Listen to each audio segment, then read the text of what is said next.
अब ये गलती कभी मत करिएगा। अपने आप को धोखा मत दीजिएगा, अपने आप से झूठ मत बोलिएगा, अपने आप से बहाने मत बनाइएगा। राधे कृष्ण दोस्तों, मुझे लगता है शायद ही कोई ऐसी लेडीज़ होगी जिसके दिन की शुरुआत घर के काम से, किचन से नहीं होती होगी। तो मेरी भी दिन की शुरुआत हो चुकी थी, तो मैंने अपनी सुबह की ड्रिंक पी ली और अब लगती थी पोहा बनाने के लिए। मेरा नाश्ता बनाने का मन नहीं था, लेकिन अव्या के पापा आ गए थे नाश्ते के लिए, तो फिर उनके लिए कुछ ना कुछ बनाना था। तो मुझे लगा सबसे सिंपल पोहा ही है, क्योंकि 10 बज गया था और 10 बजे मेरी पढ़ाई का समय होता है। तो ये समय ना जब ये जाता है तो मुझे बहुत खलता है, तो लेकिन नाश्ता तो बनाना ही था। तो जल्दी से मैंने नाश्ता बनाया और थोड़ी बहुत मैंने लंच की तैयारी भी कर ली। बज गया था 10:30 और मैं पढ़ने बैठ गई थी। सुबह की भी मैंने 1 घंटे से थोड़ा सा कम पढ़ाई स्टार्ट कर दी थी। तो सुबह जितना पढ़ पाओ उतना पढ़ लो। ये मैं रिवीजन कर रही थी, जो मैं नोट्स बनाई हूँ उसका, साइंस का। तो पहले रिवीजन करते हैं, उसके बाद ही दूसरे नोट्स बनाते हैं। और ये मेरा ये ना रूटीन बहुत अच्छा लग रहा है। इससे ना इकट्ठा नहीं होता। पहले मैं वीकली रिवीजन करती थी तो उसमें ना बहुत इकट्ठा हो जाता था, तो फिर पुराना रिवाइज करने का मन नहीं होता था। तो ये 11 घंटे की मैराथन है, देखते हैं मेरे कितने दिन में कंप्लीट होती है। फ़िलहाल तो मैं 1 ही घंटे क्लास कर पा रही हूँ रोज़ की, और 10-15-20 मिनट रिवीजन में चला जाता है। तो अगर 11 घंटे की भी है तो 11 दिन में मेरी कंप्लीट हो जाएगी। तो मैंने रिवाइज़ कर लिया था, मैं इनके नोट्स बना रही हूँ। जब ऐसे नोट्स बनाती हूँ ना तो बहुत सी चीज़ें रिपीट होती हैं, कुछ अपने आप ही याद हो जाती हैं। और अव्या ना इस बीच कहीं कहेगी ये चेंज करो, कहीं वो चेंज करो। आजकल अव्या का क्या है ना, जो चीज़ घर पे नहीं होती उसी चीज़ के लिए जिद करती है। और ये तो अच्छा था कि बनाना घर पे रखा था तो मैंने उसे बनाना दे दिया। वो मांग रही थी, उसने टीवी में बनाना देखा ना तो उसको भी बनाना ही खाना था। अब बस अब मैं आ गई थी अपने किचन के बाकी काम में।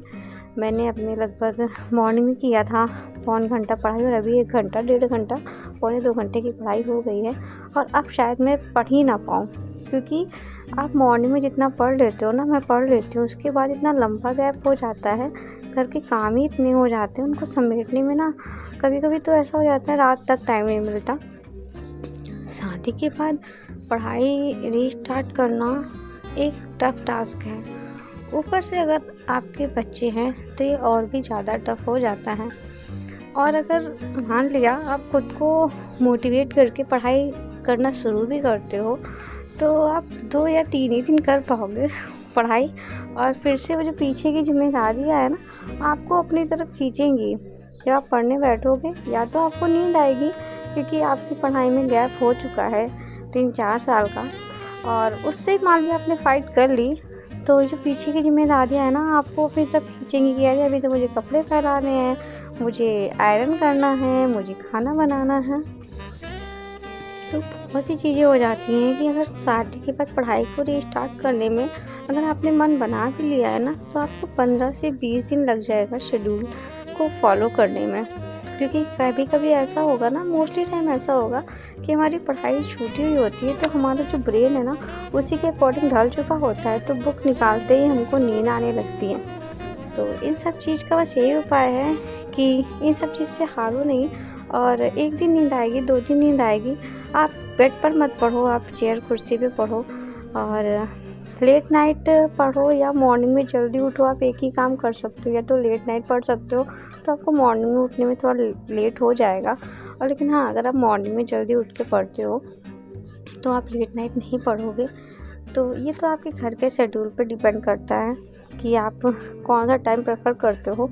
मैं लेट नाइट पढ़ने का टाइम प्रेफर करती हूँ, क्योंकि मेरी बाबू 11 बजे तक जगती है, तो उस बीच भी मैं पढ़ लेती हूँ। वो उसको सुलाते 12 बज जाता है। फिर सुबह मॉर्निंग में 4 बजे उठ के पढ़ना पॉसिबल नहीं है, क्योंकि हमारा शरीर भी एक मशीन ही है, तो इस मशीन को आप अगर आराम नहीं दोगे तो ये ख़राब हो जाएगी। तो आप अपनी बॉडी के अकॉर्डिंग काम करो। अगर आपके घर में सब लोग रात में जल्दी सो जाते हैं तो आपके लिए मॉर्निंग का टाइम सबसे बेस्ट है, और मॉर्निंग का टाइम बेस्ट होता भी है। ऐसा नहीं है मैं कह रही हूँ कि मॉर्निंग का टाइम अच्छा नहीं होता है। बट मेरे लिए मुझे नाइट का टाइम सही लगता है कि रात में 2 या 3 बजे तक, जितने बजे तक मैं जग पाती हूँ उतने बजे तक जगती हूँ। और यहाँ पे मैं अकेले रह रही हूँ हस्बैंड के साथ, तो सुबह उठने में भी इतनी प्रॉब्लम नहीं होती है। तो अगर सुबह मैं 7 बजे भी उठती हूँ तो पहले मैं 7 से 8 पढ़ लेती हूँ, उसके बाद मैं घर के बाकी काम करती हूँ। तो टाइम दोनों ही अच्छे हैं, क्योंकि रात में भी शांति का समय हो जाता है, जब सब लोग सो जाते हैं तो वो समय भी बहुत शांति का होता है। तो आप रात का टाइम भी प्रेफर कर सकते हो। कुल मिला के आपको पढ़ाई करनी है, आप मन बना लो। और अगर आप सुबह जगना चाहते हो, नहीं जग पा रहे हो, तो ऐसा करो, जब आप अलार्म लगाते हो ना, तो उस अलार्म को हमेशा अपने से दूर रखो, ताकि आपको उठ के बंद करना पड़े। और जब आप अलार्म बंद करने जाओगे ना, तो आपको, अगर आपने पढ़ने का मन बनाया है ना, तो पक्का आप दोबारा नहीं सोओगे। क्योंकि कभी कभी ऐसा होता है ना कि हम मन बनाते हैं फिर नहीं उठते और दिन भर अपने आप को कोसते रहते हैं।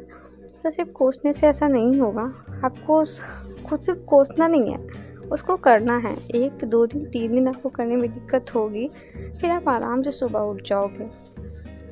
सेम ऐसा लेट नाइट का भी है कि अगर आप लेट नाइट पढ़ना चाहते हो लेकिन आपको 10-11 बजे के बाद नींद आती है, तो ऐसा करो, गर्म पानी पी लो। और गर्म पानी नहीं पी सकते तो चाय P low, coffee P low, उससे आपकी नींद चली जाएगी। मैंने पढ़ाई बंद की थी सुबह 11:30 बजे, और देखिए शाम हो गई है और मैंने अभी अपनी 1.5 घंटे की पढ़ाई की है। अब मैंने सोचा